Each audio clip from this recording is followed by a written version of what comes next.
All right, so let me go through this. I'm going to talk about EIFS and Stucco and cultured stone, which technically is a brand name, but that's kind of generic. It's almost like saying Band-Aid.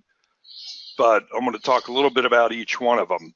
So same way Mike was essentially saying his was I guess a 2-hour or so presentation. This is actually one that's more in line of about 8 hours, trying to pare it down to 1 hour and give you the bulk of what I can here.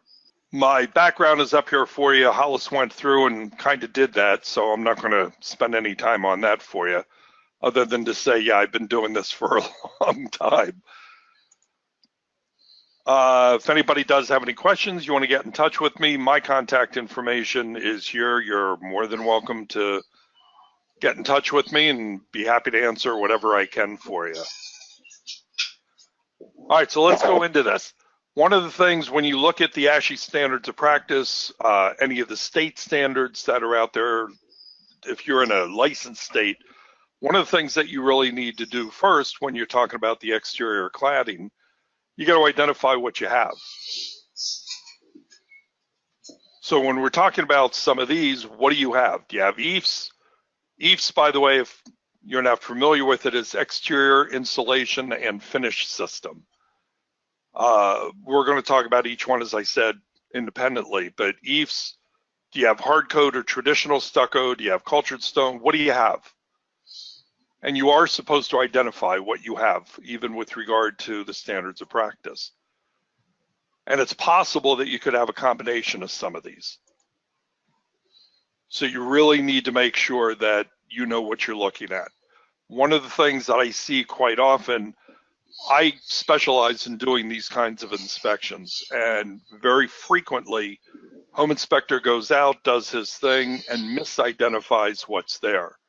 And the big scare is usually more so with EIFS than anything else because of all the publicity that's been generated behind it. So you really need to be able to identify, you need to understand the components of what's there. So what do you have? Well, you can't do it, you can't describe it just by looking at it even from a distance, because a lot of these systems look very, very similar. This is just to give you a very quick idea, front, the back. Another one, what do you have? Now, one of the things that I want to stress to you as I go through this, just to say this kind of out of place at the moment, if you notice on here, and I guess, can you see the pointer? Yes. Is this working? Yes. Okay, good. All right, so if you look at the corners right here, these are called coins, Q-U-O-I-N-S, by the way, in case you're not sure. So you'll see that, and you're also going to see, let me get back here with it. You'll see the raised, you'll see trim around the windows, frequently around doors and windows, and at the corners, various other places, you have what's called raised architectural detail trim. That trim, while the house could be a real stucco that's on the house, the raised detail trim is not considered EIFS. You tap on it, you look at it, it looks like it's styrofoam that's on there, but it's actually nothing more than a piece of styrofoam that's put over top of the stucco. One of the problems that I encounter very often is the home inspector goes out, excuse me, during the course of his inspection, he looks at that, he taps on it, says, oh, it's hollow, you can push on it, it must be an EIFS system that's on the entire house. And in fact, it's not, it's hard coat stucco, so it's misidentifying what's on there, which all by itself raises all sorts of concerns in the real estate world. So again, what is EIFS? EIFS is exterior insulation and finish system. This is what it stands for.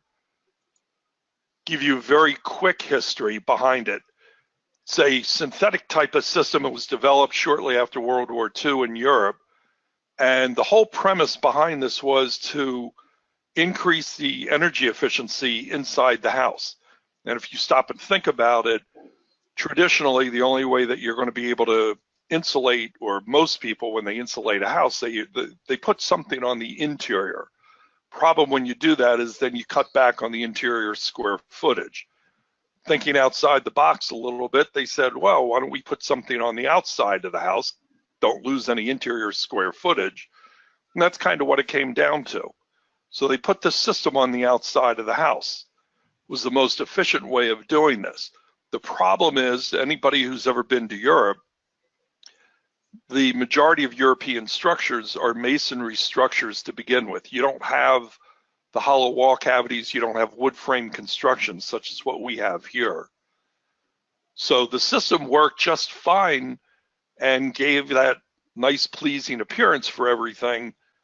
Then they decided, bring it over here.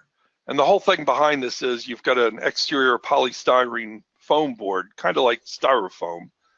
And there's an adhesive that was put on there, and then you have this flexible plastic, synthetic plaster coating. So I'm going to go through this in a little bit more detail. The boards ultimately get protected, and that's really how this whole thing goes together. It is not providing any structural support. The only thing that's going to do is just give you that finished look. So it's really, to that extent, it's no different than virtually any other type of wall cladding that you're going to have. Vinyl is the same way. There is no structural support with vinyl. System came over. Drive It, which is a brand, is the one who brought it over here in the late 60s and put it on some of their homes. What they started finding was, though, remember what I said before, in Europe, you've got masonry construction, where here we have wood. So they started getting these crack patterns that they never got in Europe before. It became a problem. Worse yet, when the building boom took off during the 90s, they started using this even more. And then they started adding all sorts of aesthetic details to it. You can get these arches and the columns and keystones and all the coins and stuff like that, that gives it that nice decorative look on the outside. The big problem was, though, with the major growth, it led to a lot of new manufacturers entering the market, and worse yet, those who were entering were unfamiliar with how to put it on.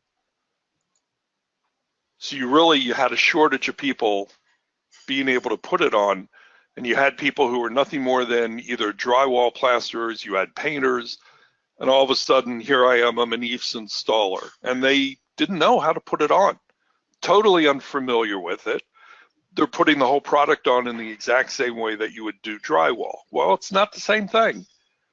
So they didn't follow the installation instructions. They don't follow the details. Details meaning the literal details of how to put it on.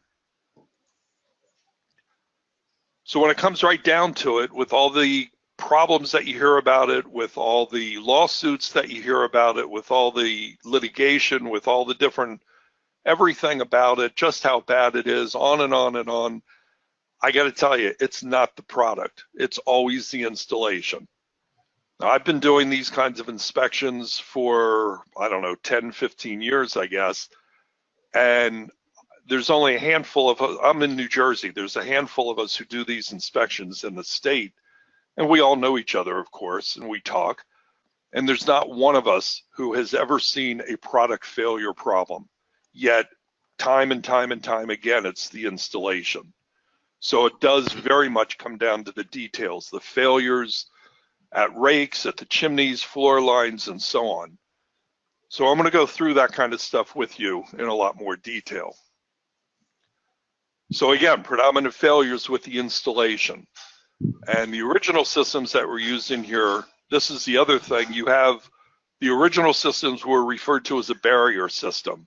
In theory, they're 100% waterproof. Well, what happens when the house is subjected to rain? It gets wet. Water gets behind the cladding, can't get out, causes deterioration of the framing, and you have some other problems that come in with that. Some of the cladding systems that are out there are vapor permeable, but they're not water penetrable. And you get holes. You get holes from any number of different things in the siding, whether it's the hose bib, whether it's the lights, utility lines going through, doors, windows, you name it. Any place that there is a hole, there is a potential now for that leakage to occur. Water enters typically at the flashings because they're never done right. The joints are never sealed properly, terminations.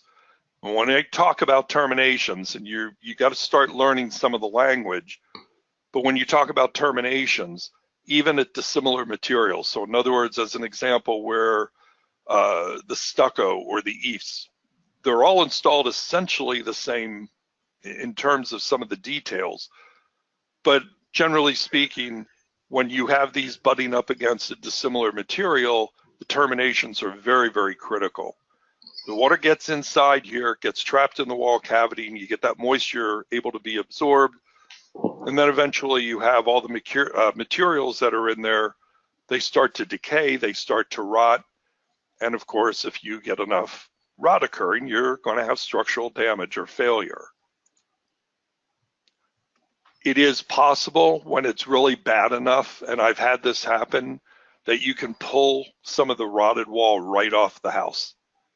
I don't know if anybody does these inspections, but I can tell you that I've been out on some of these where, especially if they use OSB as a substrate, it just gets so completely deteriorated that it just falls right off as chunks just pulling off in your hands. So I thought I would show you some pictures of what can happen. This is where some of the stucco has been removed, and the black that you're looking at is not wallpaper anymore, or excuse me, tar paper anymore, but typically that's where you've got rot that's starting to occur, and you've got potential mold that's also occurring. So you'll see the same thing in this case. So let's go through some of the basic components. So you have the insulation boards that are typically polystyrene. Again, it's basically nothing more than like styrofoam that's on there. EPS, extruded polystyrene. Some of them are polyisocyanurate. Then they usually either use an adhesive or mechanical attachments, and that's attaching the boards to the substrates. Now I'm going through in very simplistic on some of the components. I'm going to show you some more in detail. Then they put on a glass fiber reinforcing mesh. Then they put on this water resistance base coat. This is EIFS. You only have 2 coats that's being put on there. So the first one is the base coat. And then on top of that, you have the finish coat. Now the new stuff that they're putting on there is also an acrylic coating, and it has an elastomeric finish to it so that it does have the ability to kind of expand and contract a little bit better than some of the other stuff. So it's color fast and it's also crack resistant. One of the major differences, since we're talking about cracks for the moment, if you go looking at either an EIFS covered home or a hard coat stucco covered home, I rarely ever find any kind of cracks to the in EIFS such as you'll find in hard coat stucco. You'll find cracks in hard coat stucco all the time. So here's your essential components. You've got the adhesive for the board, holding that insulating board on, the mesh, base coat, and a finish coat. This gives you a little schematic, give you an idea of what that's supposed to look like. Here's a sectional view.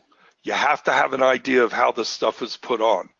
One of the things that you need to understand when you look at this is to understand the difference between the way this is put on and the components of it versus hard coat stucco. So when you want to go and do an identification, and which of course you want to do properly, when you go to look at this, one of the things that is really very, very simple to pretty much give an idea of what the difference is. How do you tell the difference between these two? This one has that, the EPS or the styrofoam board that's on there. Most men have the ability, if you take your thumb and you try to push it into that just a little bit, you'll feel it give that little. So that's one way for you to determine it. The other one certainly is you can kind of tap on it and you'll hear a hollow sound for EIFS. You try to do that on hard coat stucco. You tap on that, it's a dull thud. Try to put your thumb into a hard coat stucco wall, and the chances are you'll break your thumb before you ever have that move at all. So how do you get water intrusion in there? How's it all addressed by everything? Well, again, the initial type of EIFS that was put out there was a barrier system. There was no provision made in there to allow that water that got in there to drain out. The system that's out there now is what they refer to as drainable EIFS. So if you want to look at it or refer to it kind of as sort of generation 1 and generation 2, what you're looking at is the original generation 1 was the barrier system, and the current stuff that's out there now that they're supposed to be putting on is called drainable EIFS. However, unfortunately, even the new stuff that goes on is more difficult to install than the other. So again, this is just a little schematic to give you a quick idea of how this goes on. This one is showing, if you look, again, if my pointer is working correctly here, there we go. See that drainage layer that's right there? This is the one that's over top of the sheathing. So you have the adhesive that's holding the insulation board on, but in between the insulation board or that foam board and the sheathing or the substrate, they put some kind of a drainage plane in there. That's critical by today's standards to have that. Then you have over top of the insulation board, you have the base coat with that reinforcing mesh embedded into it. Then they put the finish coat on. So I put this together so that you could see how this is done. This is a sample that I have. And if you look, I'll kind of try to start from the bottom here. On the outside right here, you see that little brown area right there? That's the substrate. So that's the plywood. Now again, it could either be plywood or OSB, but either way, that's the substrate. Then on top of that, you're supposed to have 2 layers of an underlayment, either a type D paper or on, you could have type D, and you could also have even like a stucco wrap on top of that, or Tyvek. Now this has the drainage mat in it that I was talking about. This is the new type that's out there. Then you have this foam board, the insulation board. This one has a mechanical fastener instead of an adhesive. It's basically like a plastic washer with a screw that goes right through it. Then you have the base coat down here with the reinforcing mesh embedded. And then ultimately, you put on this finish coat. The finish coat has the color to it. And what is that finish coat made of, Dave? The finish coat is an acrylic coating. It's all synthetic. Everything that's going on there, the 2 layers that are going on there are synthetic. So in effect, I hate to call it this, but almost like a synthetic plaster. You have this is a side view. Now what you're looking at, here we go. So here's your drainage plane. Remember I said the water is going to come down here. And in between all of this, because here's your sheathing over here, here's your substrate. As that comes down, there's supposed to be through-wall flashing at this bottom part. This flashing that you're looking at the bottom is called weep screed. Some people call it drip screed. But that is critical. Wherever the bottom of this is terminated, that needs to be there. From an inspection standpoint, it's one of the things you ought to look for. I would not expect any of you that are on this call to be an expert in the installation of this after this 1 hour kind of quick down and dirty presentation that we're doing now. But what I do want to stress to you is when you're doing a home inspection and you don't find some of these things, it is very definitely worth your while to point it out in your inspection report. So at the end of the whole presentation, one of the things that I tried to do was to give you some suggested wording that you can hopefully put in your home inspection report. So from a general information standpoint, and I saw somebody put something up there about back wrapping. We haven't gotten there yet, but I'll tell you what I will do. I'll back up for a moment. since somebody brought that up. It is critical. He's absolutely right. Gentleman who said that before, all of this system, here's the finishing right here. This is imperative that this whole thing should be properly back wrapped all the way under and part way back up. And again, that's something that is not done at all. So the workmanship is critical to this whole thing. I can't stress that over and over. Manufacturers, bulletins that are out there, the design manual, the installation manual, all of those things should be fully consulted before these people put it on. Unfortunately, none of them do. So the thickness of the base coat, the location of the mesh, those are important. The minimum base coat is supposed to be about 1/16 of an inch. But because it's all field applied, it's trowel applied, it's very, very difficult to be able to control that. And worse yet, even when I do these inspections, it's not something that we're able to measure easily. So ultimately, what could end up happening is you get these areas that are put on that are going to be a lot less than 1/16 of an inch. Those thin spots do allow water to penetrate through. What I'm going to try to show you shortly are some pictures also of where the lamina or the coating has not been put on thick enough, and you can actually, in some cases, you can see that mesh. It's like a fiberglass mesh, and you can actually see that bleeding right through. So all the surfaces, the joints, everything needs to be checked. You want to look for signs of cracking, look for sealant failure, the caulk. Now the caulk itself that they're supposed to use is supposed to be an elastomeric caulk, meaning if you took your finger, you took your fingernail and press it into the caulk, even after so many years of being on there, 10, 15, almost 20 years of being on there, that caulk should still have some give to it. It should still be almost in effect pliable. If you try to push your fingernail into it and it's not going to budge, then you know that they used the wrong caulk as well. Look for signs of efflorescence. Look for mildew, look for algae growth. Debonding where the whole thing may be peeling apart. You can have erosion. And definitely you want to look for any signs of the mesh that may be showing through, the pattern of the mesh. If you can see the boards, when we talked about the EPS or the styrofoam boards being put on, I think I have a picture in here that I can show you where you can clearly see the outline of the boards. That means that those weren't prepared properly.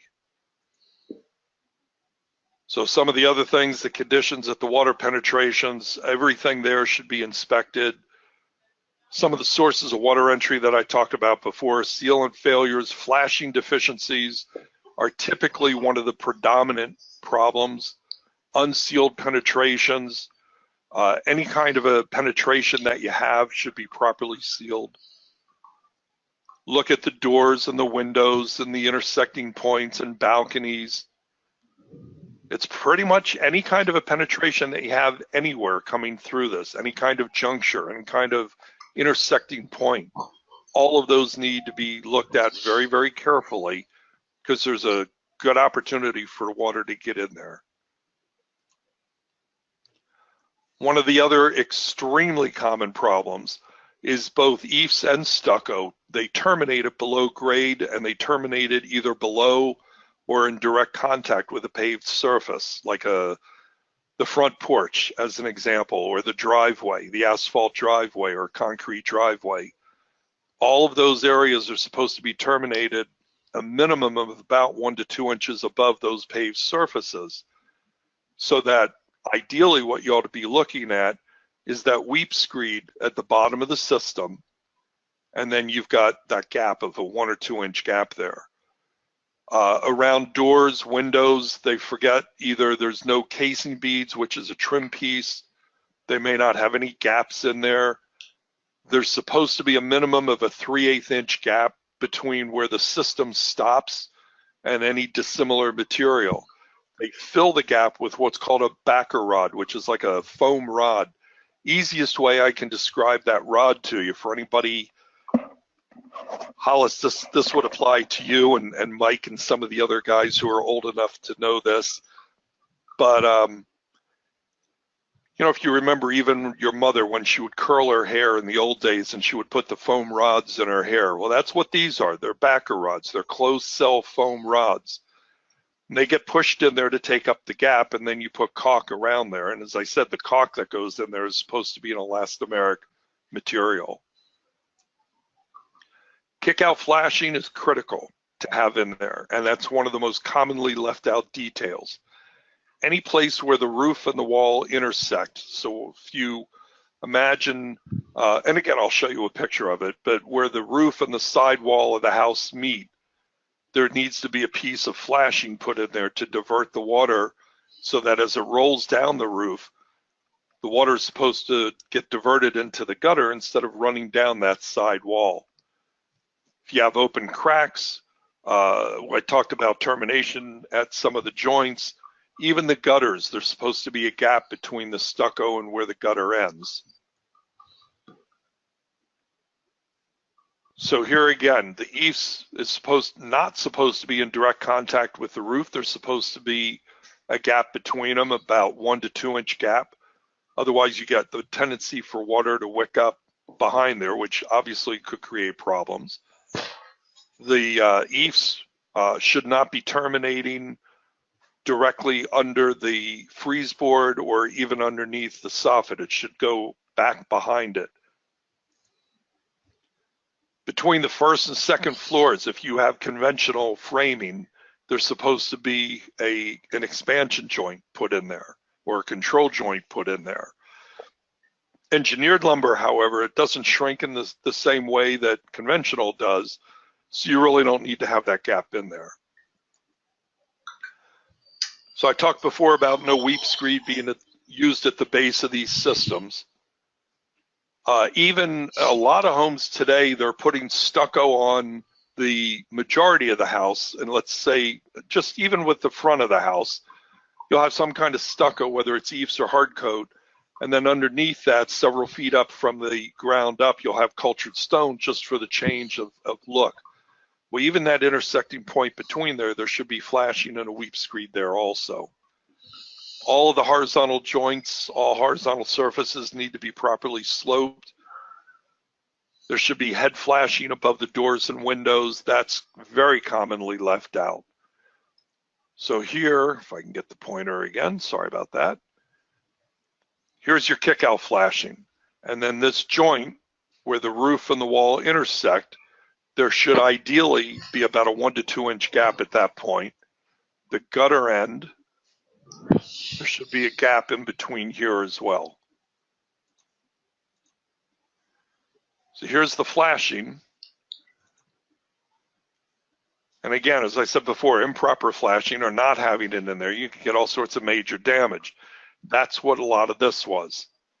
When all was said and done, because they did not have proper flashing, you can see how badly the walls can rot out.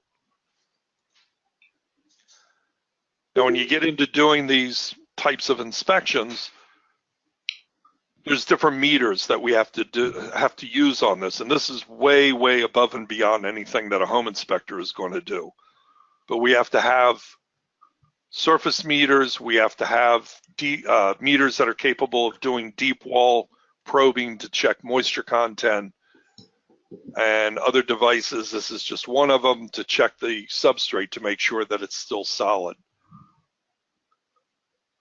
In this case, this is an inspection mirror. This is one of the stainless steel inspection mirrors. And I'm checking the underside of the system along here, and you don't see anything being reflected because there's no drainage track. There is no weep screed being used. Remember I talked about the outline here? You can see just how bad this is. The edges of all of those sheets that they put up, they're usually 2x4 sheets of styrofoam that are put up in place. The edges of those are all supposed to be properly rasped so you don't get that. And in addition to that, if you had the proper coating on here, you would never see this.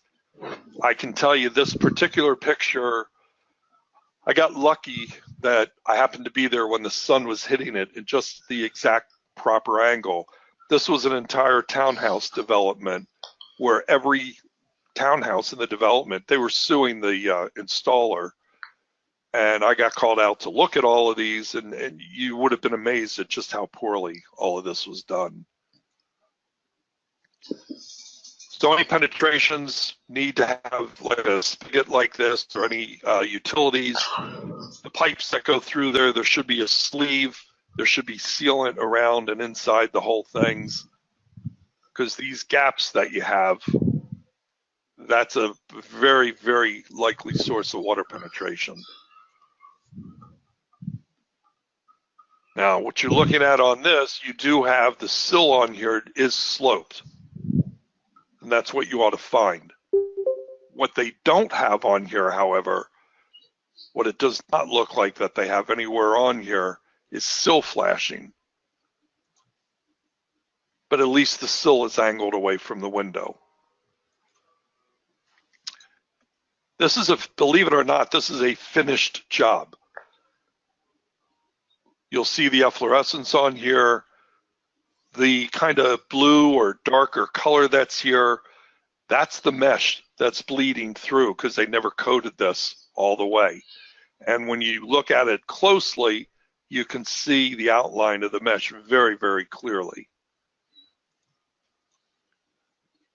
And as I said, this job, I went out there when I looked at this, I want to say maybe it was a week old. So the lamina that's on there is definitely too thin.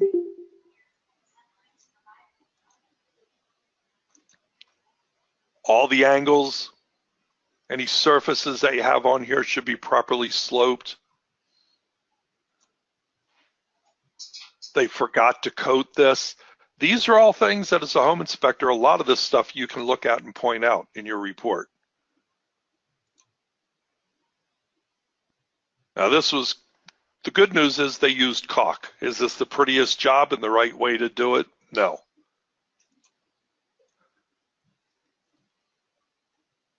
In this case, you've got all sorts of gaps around the electric box. This is the, if I remember correctly, this is the service disconnect for the air conditioning. Worse yet, they never pulled the box off the wall, they just went around it. So it got to the point where it almost covered the box over.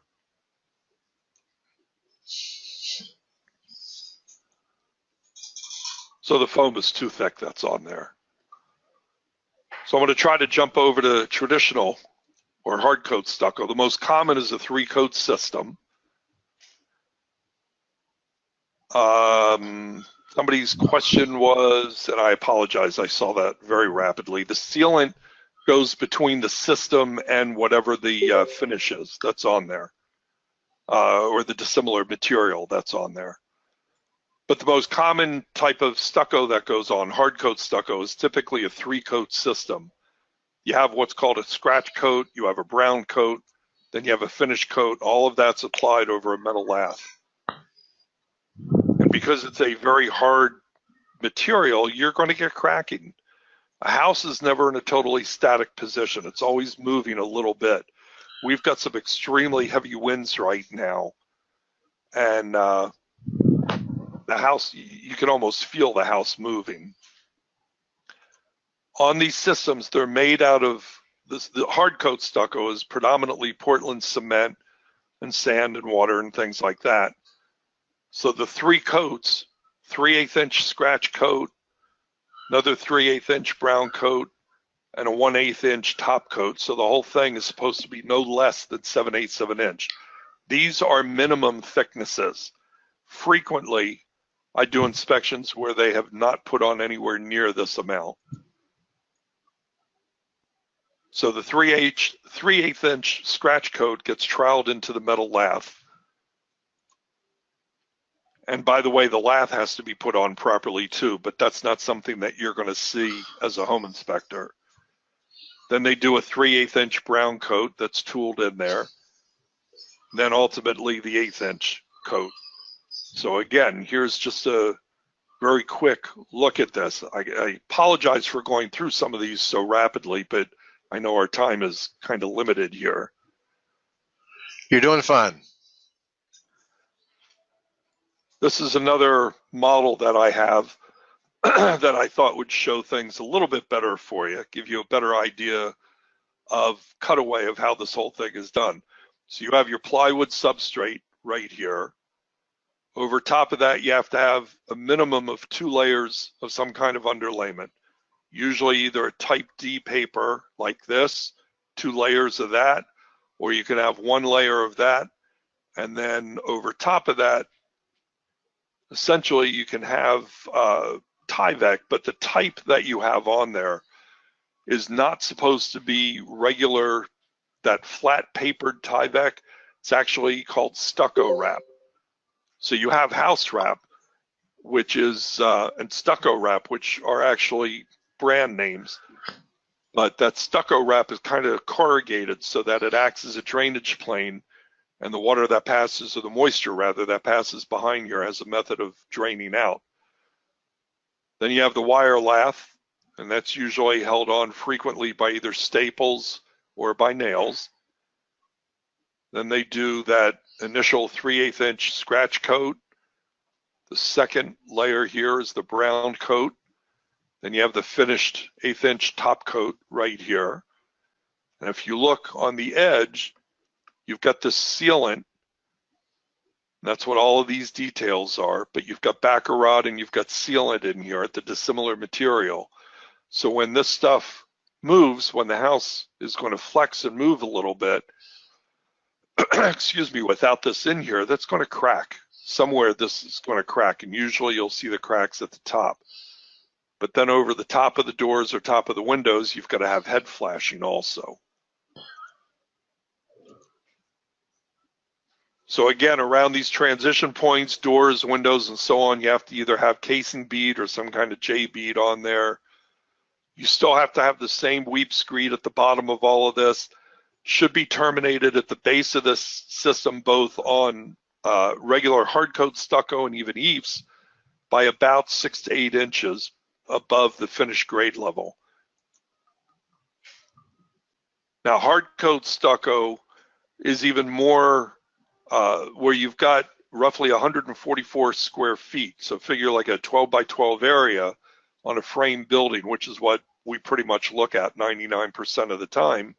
Should be some kind of controller expansion joint there, especially between the floors. Wanted to give you an idea, if you were looking at the bottom, that weep screed is usually a piece of PVC trim, and it has these holes in it. Now this is a blown up picture, so the holes are definitely not this size. Much, much, much smaller than this. But if you took an inspection mirror or just bend down and look underneath, you ought to see that drainage track there. So you need to have isolation joints at all these penetrations. Flashing details, just like all the rest of them, are very critical. Deck ledger boards. Now we all get taught that with a ledger where the deck attaches to the house, there should be a piece of flashing. And how many times do you ever see it? It's pretty much, it's never there. But these systems, you got to have it on there. The flashing should go not only between the house and the ledger board, but also over the top of the ledger board, so water is diverted over and around it. So on a traditional, you have, just like all the others with cement, stucco, this type that's on here, it's going to shrink and you're going to get cracks, especially if it's not allowed to dry properly between the coats. A 3-coat process is designed to be porous. It's naturally going to be porous. You know water is going to get behind there. Rain soaks into it, and if it's not installed right, where you have a drainage mat, where you have weep screed, nothing's going to be able to drain out after the rain. So you've got to have some kind of water-resistant paper and flashing in all the different places. It's vital, it's critical. to keep the house protected against getting constantly wetted and rotting out. So from an inspection standpoint, again, look for this staining. Here we go. Right below the windows, especially at the corners. This is an area that's very likely, if I were to drill that and test it for moisture, there's a very good possibility that that's going to come up with a high moisture count. This is a dead giveaway. When you start seeing mushrooms and fungus growing between windows or under windows, pretty much a good idea that you've got a lot of water building up there. Look on the inside, evidence of any damage from moisture. Look for water stains on the inside. Okay, somebody has a question about, will it show with an IR camera? Possibly. I will tell you that I am also certified as a thermographer. If you use them, as you're probably well aware, it'll show maybe. The big problem is using an IR camera that they're not going to give you the moisture content. It might tell you that there's, quote, a wet spot, there's a thermal anomaly somewhere, but it doesn't tell you how much moisture is there. When I do testing and I do what's called an invasive test, I need to know exactly what the moisture content is at the substrate. And beyond that, the IR won't give you information as to whether or not the substrate is rotted out. So the actual answer is I talk people out of doing IR inspections on stucco homes. But look for evidence of any kind of moisture coming in. And you'll see these stains underneath the windows. The one is at the corner. The other one, though, where you've got the mullion between the windows, believe it or not, these are notorious for having major problems here just as well. Now, on this particular one, because I did find problems and I had a contractor go out there and cut it open. This was actually a lawsuit that I was working on. This was the second or third time that they had put the stucco on this house. And I said it wasn't done right. Sure enough, when contractor came out and he cut this open, and you can see the OSB, and if you can look at it, you'll see the pink coming through. That's the actual fiberglass in the wall. And you can see some of it here as well. Some of the yellow here with the fiberglass. This was so badly rotted out that you could just reach in with your hand and it crumbled in your hand.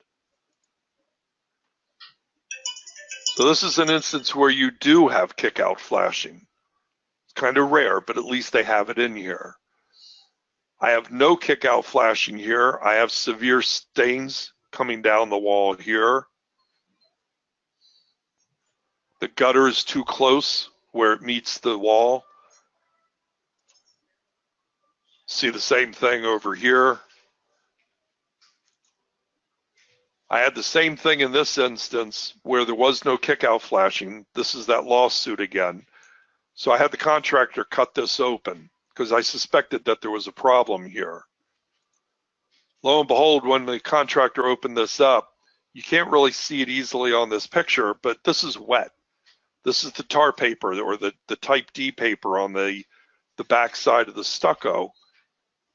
And this was actually, it was soaked. There was water rolling down the wall. And you can see where this is all starting to rot out. So missing kick-out flashing can cause some very, very serious damage. That's what this is showing. Look for cracks. Any cracks that you have anywhere are potential water entry points. Cracks above doors, cracks above windows, doesn't matter where it is, they're all potential water entry. So moving on to, it's cultured stone, which is technically, it's either adhered concrete masonry veneer or adhered manufactured stone veneer. That's the new name that's out there, AMSV, adhered manufactured stone veneer. It's a man-made stone. I'm sure you've all seen this at some point. Now, some of these have grouted joints where they close it in. Some of them are dry stacked where it's completely open.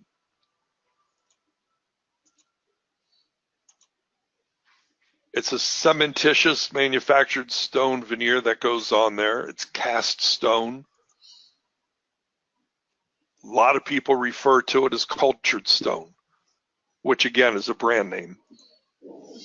And it goes on, bottom line with this, it goes on exactly the same way stucco does. So it's got the exact same problems.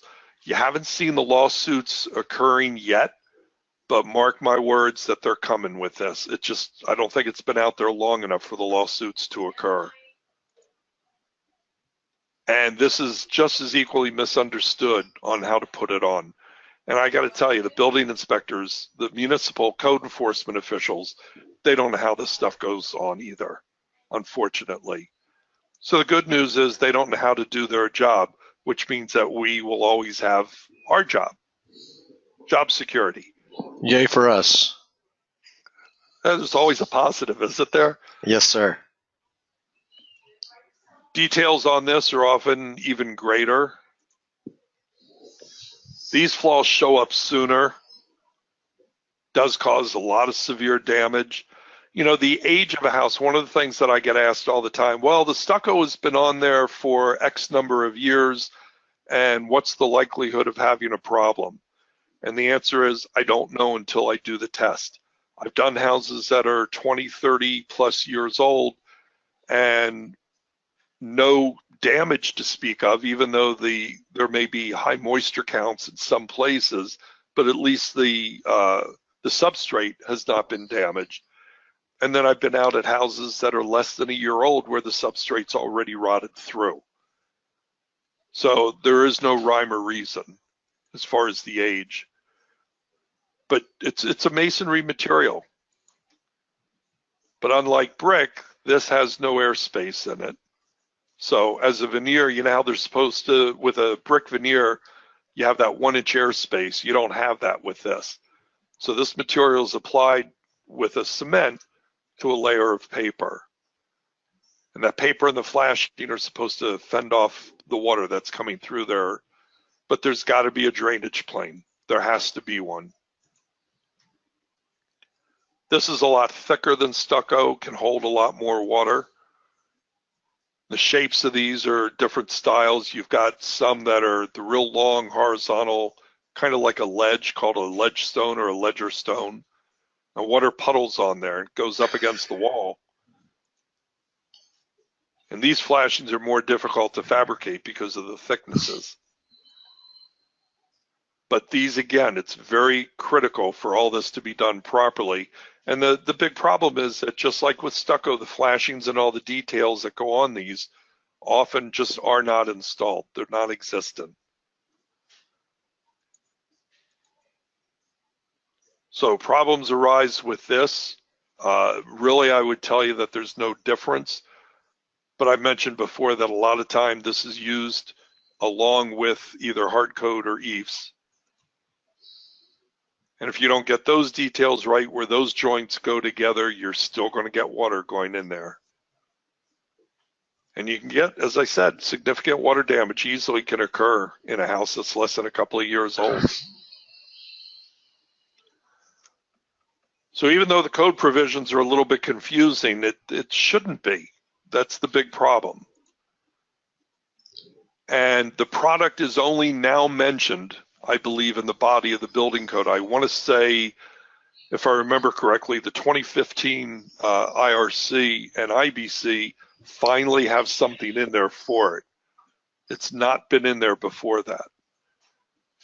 So the manufacturer's instructions need to be followed very, very specifically.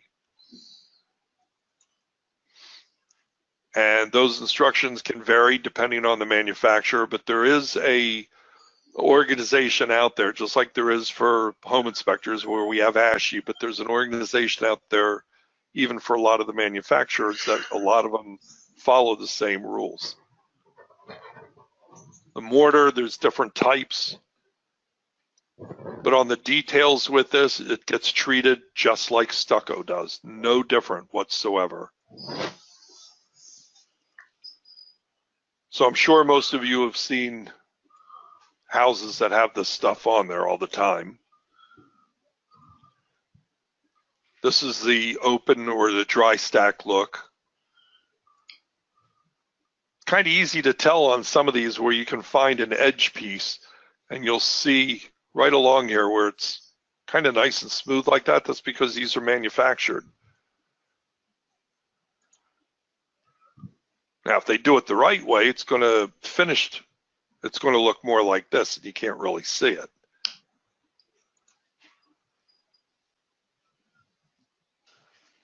Now, what do you see wrong here? Well, among other things, this planter that's been put in, there's a basement in this house, and this planter is way over the framing. Framing is down around here somewhere along the house. So this comes up a few feet. You've created this planter box inside here where the moisture is just being held right up against the wall in a bad way. But remember, I said before, they run this stuff in direct contact all the time with paved surfaces like the driveway. Now you've got caulking underneath here, so at least they did that correctly. And you can see where over top of it, it's just different ways of having it look.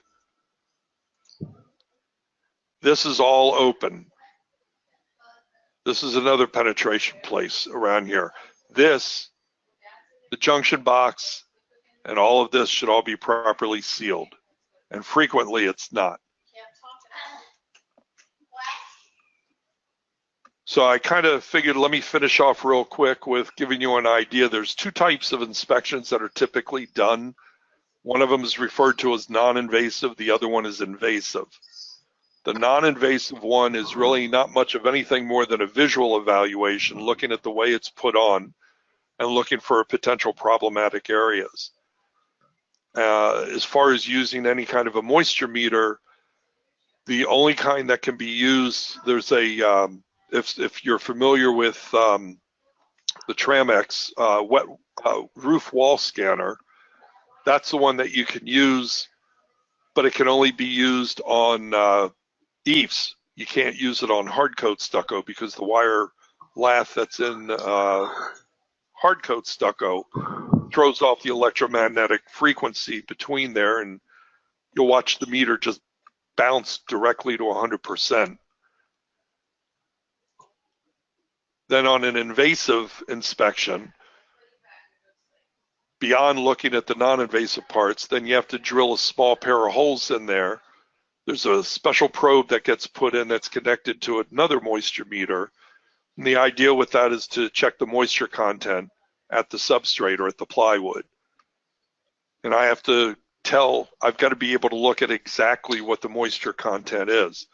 Then there's another device that we use called a structural resistance tester to look to see whether or not there's damage to the plywood. And then after that, the whole thing, those holes need to be filled with an approved type of caulk and similar to color in the siding. How many holes get drilled? And I have to apologize, I didn't see the other question. But how many holes get drilled in there? At the very least, the bottom corners of every window that I can get to, and plus other areas.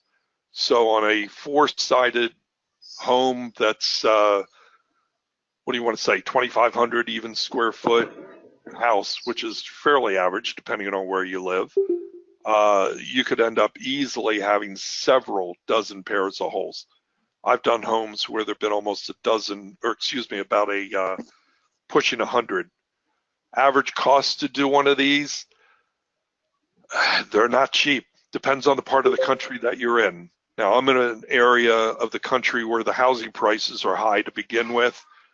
The price for these inspections on a front only, and you got to understand it's all based on complexity. Are we talking about the front of the house only with stucco on it? Are we talking about 3 sides, 4 sides? But you can figure that On-site time to do front only properly is going to be about 3 to 4 hours minimum. Then it takes another day or so to put a report together. You're looking at least the way I charge, it's usually no less than about $1,000. 4 sides of the house, you're talking about upwards of $2,500 or more. Great business to be in, by the way.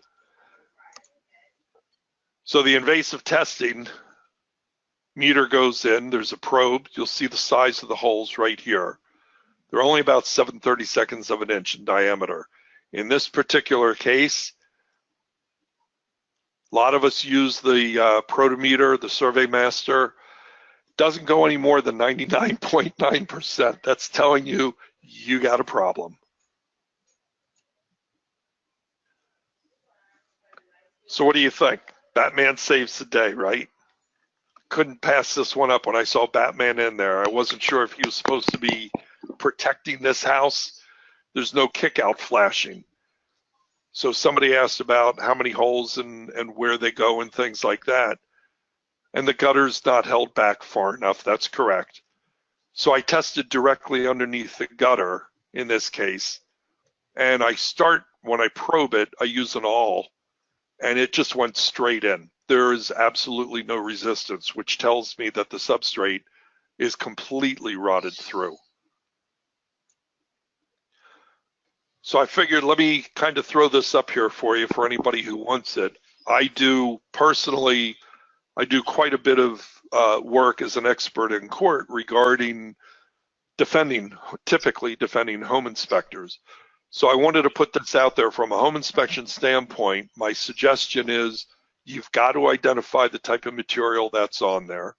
So whether it's hard coat, whether it's EIFS, whether it's manufactured stone that's on there, so you need to specify what it is and kind of say where it is. If it's on the front of the house, all 3 sides, 4 sides, but then go beyond that and you need to tell them some of the problems. So water's been known to pass behind it, gets trapped, cause all sorts of damage. And the bottom line is you need to have a full invasive evaluation done prior to closing to see whether or not there's any kind of trapped moisture. And then you want to tell them, look, that's completely beyond the scope of a home inspection to do this kind of an inspection. Whoops, sorry about that. Wait a minute.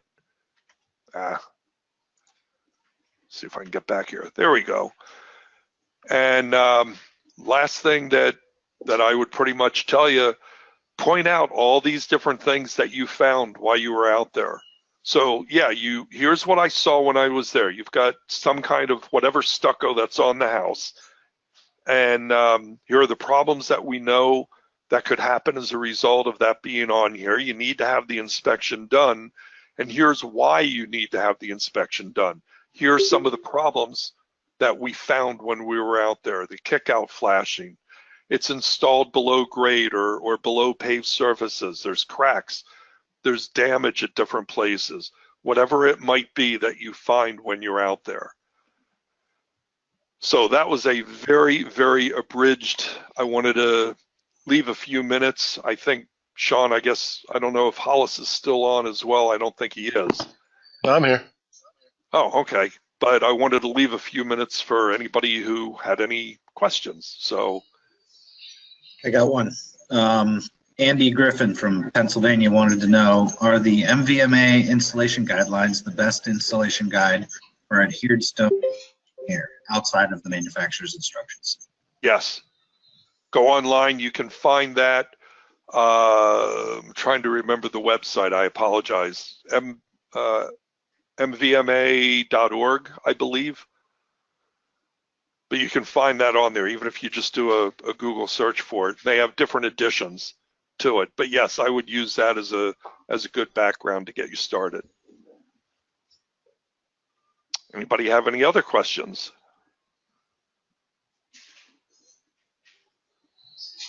Okay, I guess you found it. Is that what the website is? Yeah, I think so. Bud, you want to read through that, Dave? Pardon me? Do I want to read through the whole thing? Well, I thought Yeah, go ahead. copy and paste would be enough. But here it goes. And I pulled some of this from some ASHI seminars, Inspection World seminars, and I kind of morphed my own. I have a stucco specialist that I'm chummy with here in Dallas, and so trying to help my client and remove myself from the position of liability. My standard statement, which I modified, but it reads EIFS and stucco type exterior wall systems are visually inspected as any other wall system using the TREC, Texas Real Estate Commission, standards of practice. There's always a possibility of wood damage behind EIFS or stucco wall system. Most stucco exterior wall systems are at least a partial hybrid of different stucco systems in order to achieve a consistent appearance around the structure. You'll see that at the dog's teeth. I think they were called coins earlier, that kind of thing. I lost my place. This is not a specific, this is my inspection. This is not a specific EIFS or stucco engineered report, and if more detailed information about EIFS and or stucco systems is desired, then a certified stucco specialist should be consulted. It's not unusual for EIFS systems to require extensive maintenance and or resurfacing after about 15 years. It would be prudent to budget for that type of work. I got the 15 years, again, I believe that was in the New Orleans inspection world. No, I think it was the Nashville inspection world, excuse me. But I got that figure, and that's really based on commercial structures. And of course, with commercial properties, they're also, conscientious with trends in architecture. They want to bring traffic to their businesses. So I'm not sure exactly how that fits exactly, but so far, knock on wood, no problems. And then I do those inspections. I look for all the points that were mentioned before. And, just because I'm, again, removing myself from a position of liability and protecting my client, but I go ahead and I make these notes. So about the property, the deficiencies. Well, one of the things that, again, I kind of want to stress is that, unfortunately, I've had too many lawsuits that I've been involved in where the home inspector has failed to say you need to have this inspection done. And Right. Worse yet is where they don't tell people do it prior to closing. So the attorneys always come back and say, well, my guy waited. Had he known about it, of course, that's the standard throwback. Had they known about it, they never would have bought the house type of thing. Right. But it's critical.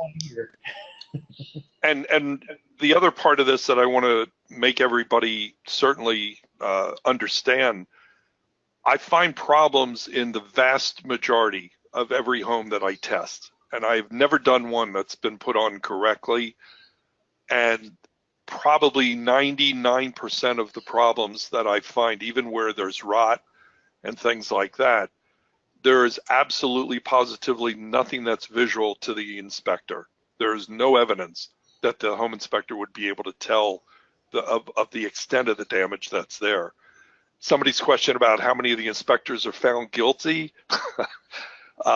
depends on who the lawyer and who the expert are defending them. It's usually a settlement. Most cases, 98, 99% of all the cases, any attorney will tell you they settle before they go to court. That's the good news. The bad news is win, lose, or draw as a home inspector, at the very least, even if you're only paying your deductible, you lost. Right. That's the sad part of any lawsuit that's out there. That is a sad piece. I've been involved in 2 stucco law cases myself, and one was new construction, and so that was, obviously against the installer. They're all against the installer, but the one, so I have a very limited scope of this, but I live in Texas where it's never installed properly. And but there were clues that if the inspector could have just, and he wasn't found liable, by the way. I don't know how he escaped the lawsuit, but there were clues that him and the pest control inspector. There were separate inspectors in this case.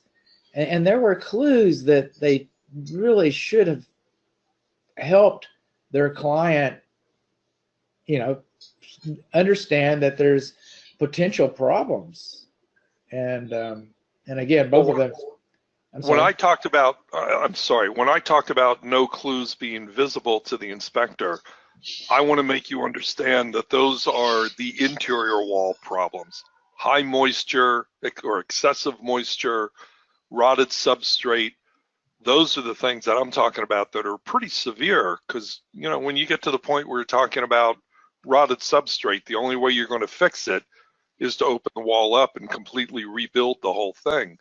And those are problems that almost always are not visible to anybody. Right. That's why the invasive evaluation needs to be done. I know it needs to be done. And a problem in our market is, in Texas, they're called option periods, but the client only has a certain amount of days to, go forward or bail. We have the same thing. So that's just a dynamic that you got to work around. But I'm not a fan of stucco personally. Now, by the way, just for what it's worth, and I know we're running very short on time, but just for what it's worth, I would also tell you one of the things that I always make my clients aware of when I have to give like a sales pitch, or the agents or whoever it is that I'm talking to, where you can do a home inspection in virtually any given weather. Your home inspection is typically not weather dependent. This inspection is absolutely weather dependent, because I'm testing for moisture content inside the wall. I've got to do it during a period of dry time. You cannot do it obviously when it's raining, but you can't do it depending on how bad the rain is. I may need to have anywhere between 24 and 72 hours of dry time. And during the winter, you can't do these, because at least up here in the frigid Northeast, not like Texas, but at least here in the Northeast where we've got sub-freezing temperature, you can't do it during the winter. Yeah, and in North Texas, the hard fast rule, well, there is none, but the hard fast rule is 3 days. Couldn't have rained in 3 days for a specialist, which I'm not. But what I hear is my specialists require 3 days of dry weather before they could do a decent stucco inspection, or even bother to do one for that matter. So yeah, it looks I like flat out won't do it. So it looks like John DeBus got a question there about recommending an invasive evaluation. Now, and people ask you about it, he says, what would you say if somebody says, well, who should do that inspection? There's only one group that's out there, one association, if you will. It's called EDI, it's Exterior Design Institute. It's out of Virginia Beach. They have a course. They have not, to the best of my knowledge, they have not done a face-to-face course in several years. They do an online course. The fact of the matter is, with very, very few exceptions in the country, to the best of my knowledge, with 1 or 2 exceptions, I think it's like Arkansas or something, there is no licensing, there's no certification, there's no nothing for the people out there. So EDI's course is probably about the best one at the moment that's there. Quite honestly, I think I'm going to be teaching one. I'm going to be setting one up, and I'll be taking it around the country. But you wouldn't recommend they use an EDI certified inspector. You would just say a specialist. Yes, and let the and it would be no different than telling you in a non-regulated home inspection state, leave it up to the client to do their homework and vet the person to see who's qualified and who's not. And Dave, what was your email address again? David? David at Ambic is .com is my home inspection one, but for the school, just as easily, David at inspectoreducation.com. So you can reach me through either one. There you go. All right. Well, Dave, thanks a whole lot. Certainly You're appreciate welcome. your time and effort. It was very informative.